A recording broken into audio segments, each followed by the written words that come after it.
When I first joined the team, I hadn't heard of Spore, and they described it to me, and I was just like, are you crazy? This is unlike anything I've ever worked on before. We're animating for characters, actors, who we don't know who they look like.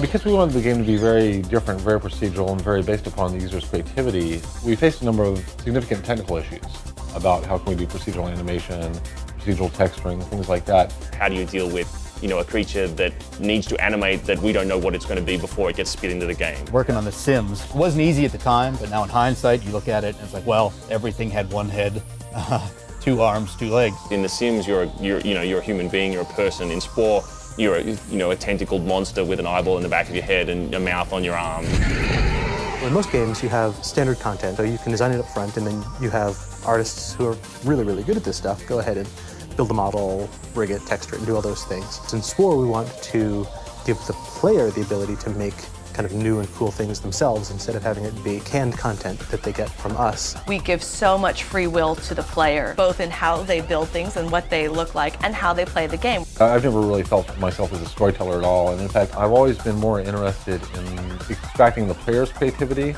than imposing my creativity on them. We have to make these systems that let the players take on the role of artists and transparently do the kind of things that we have to laboriously and painfully do in Maya. It's all been pretty difficult.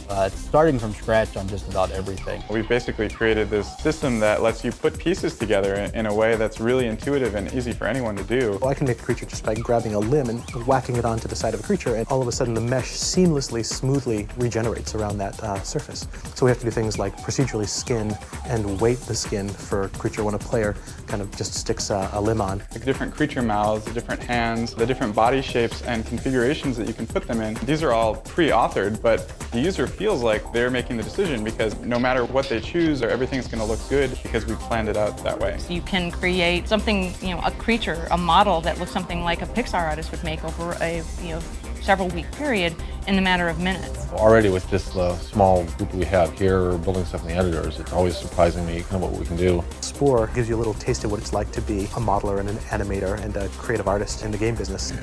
We probably had to reach into every experience and every bit of animation knowledge that we've had in the past as animators to get this tool to be able to make the assets that we need. One of the neat things about Spore is it provides a place for these things that you've made to come to life, to be tested against, to be pushed back against, and to see them kind of do things. Someone asked Will a while back what he hoped people would get out of the game, and he said he hoped that people would realize they could be more creative than they'd thought. And I think that would be an amazing achievement. If we could put tools in the hands of people that let them feel like they were successfully creative, this would be a huge achievement in the game.